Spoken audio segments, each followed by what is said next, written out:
আমাদের বর্তমান সরকার মাননীয় প্রধানমন্ত্রী জনাব তারেক রহমান নির্বাচনী ইশতেহারে অবাধ তথ্য প্রবাহ সম্পর্কিত বিষয়গুলো বলেছিলেন। তার মধ্যে মত প্রকাশের স্বাধীনতা, ডিজিটাল তথ্য প্রযুক্তি, গণমাধ্যমের স্বাধীনতা, রাষ্ট্রীয় কার্যক্রমের স্বচ্ছতা, উন্নয়নের উন্মুক্ত তথ্য, এই বিষয়গুলো কিন্তু তিনি আমাদের ইশতেহারে তিনি দিয়েছিলেন।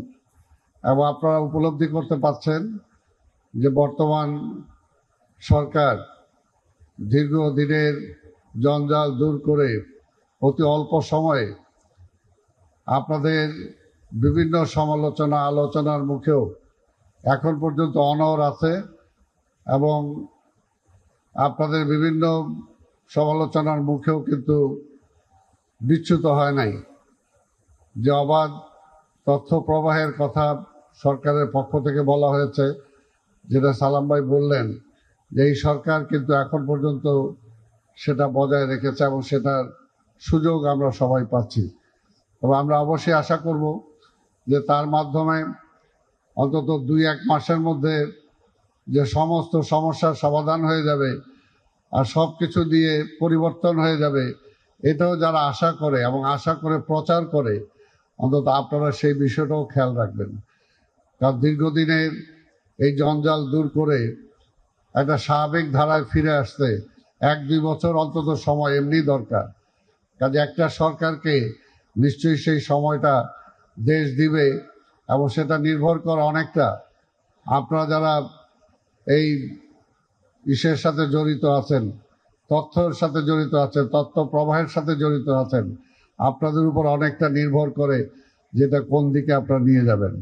তা আমি সেই দিকে না যেয়ে আপনাদের শুধু এটা বলবো যে কেবল টিভি ব্রডকাস্ট সেবা হতে হবে মানসম্মত এবং কোয়ালিটি সার্ভিস নিশ্চিত করতে হবে। বিভিন্ন সময় লক্ষ্য করা যায় বাসাবাড়ি, বিভিন্ন বিল্ডিং, অফিস আদালতে কেবল টিভি নেটওয়ার্কের সিগন্যাল অত্যন্ত দুর্বল, যেটা নিয়ে সংশ্লিষ্ট সকলকে আরও কিছু কাজ করা দরকার। আমি cable operator association of Bangladesh, COAB, ISP association of Bangladesh, NTTN, telecom সংশ্লিষ্ট সকলকে একসাথে কাজ করার জন্য অনুরোধ করব। কারণ আজকে যে কথাটা এসছে যে আমরা কেবলের কারণে যেভাবে উন্মুক্ত যে অবস্থায় আছে, এটা দেখতে যেরকম বিশ্রী লাগে, ঠিক তেমনি যে কোনো সময় যে কোনো অ্যাক্সিডেন্টও হতে পারে। কাজে এটা আমরা চাই যেটা মাটির নিচে নিয়ে যাওয়ার জন্য, কিন্তু আমরা যেটা সেটার জন্য চাই যে আপনারা একসাথে কাজ করবেন। যেমন ঢাকা শহরে এটা বলতে দ্বিধা নেই, ওয়াসা একবার রাস্তা কাটে, আবার আমরা বোঝাই, আবার টিএনটি আইসা রাস্তা কাটে। ঠিক আপনাদের বেলাও যাতে এইরকম না হয়, আমরা যেটা চাই একসাথে আপনারা সেই বিষয়টা করবেন।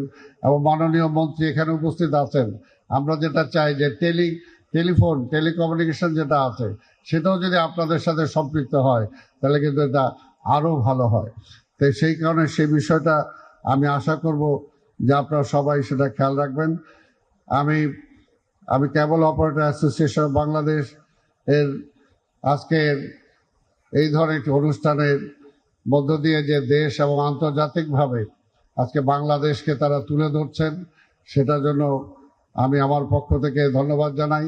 পাশাপাশি ঢাকা সিটি কর্পোরেশনের পক্ষ থেকে আজকে এটাই বলতে চাই যে ইউটিলিটি ডাক স্থাপন ও শেয়ারের মাধ্যমে সকল অংশীজনের সেবা নিশ্চিত করতে হবে। এক্ষেত্রে সকলকে তাদের নিজ নিজ অবস্থান থেকে কাজ করার আহ্বান জানাই।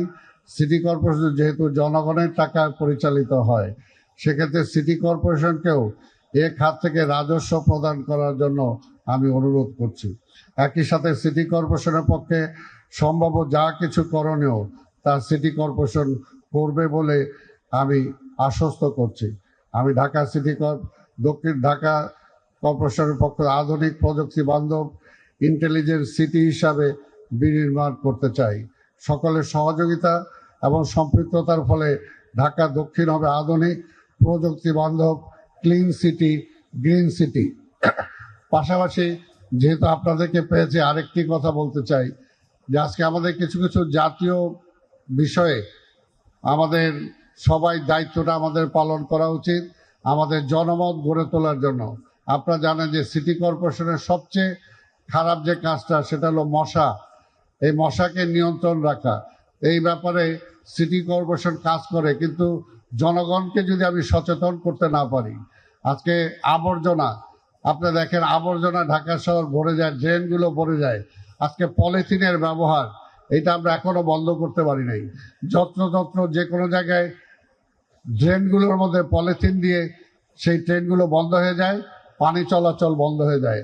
আবার পরবর্তী পর্যায়ে যখন ড্রেন উপচায় পানি রাস্তার মধ্যে চলে আসে, তখন কিন্তু আবার সিটি কর্পোরেশনকে আমরা দোষ দেই। ঠিক তেমনিভাবে এই সমস্ত কাজগুলোতে আগামী কিছুদিনের মধ্যে বর্ষা শুরু হবে, সেই সময় ডেঙ্গু এবং চিকনগুনিয়ার প্রভাবটা বাড়বে।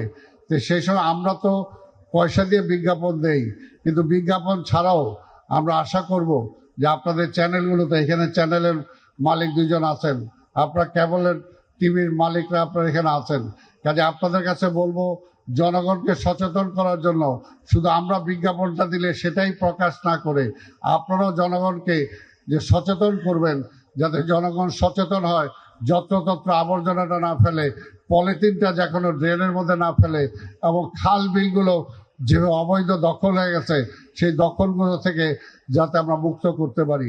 আজকে যেহেতু আপনাদেরকে পেয়েছি, এই সুযোগটা আমি নিলাম এবং আপনাদের কাছ থেকে এই সহযোগিতাটুকু আমি আশা করি।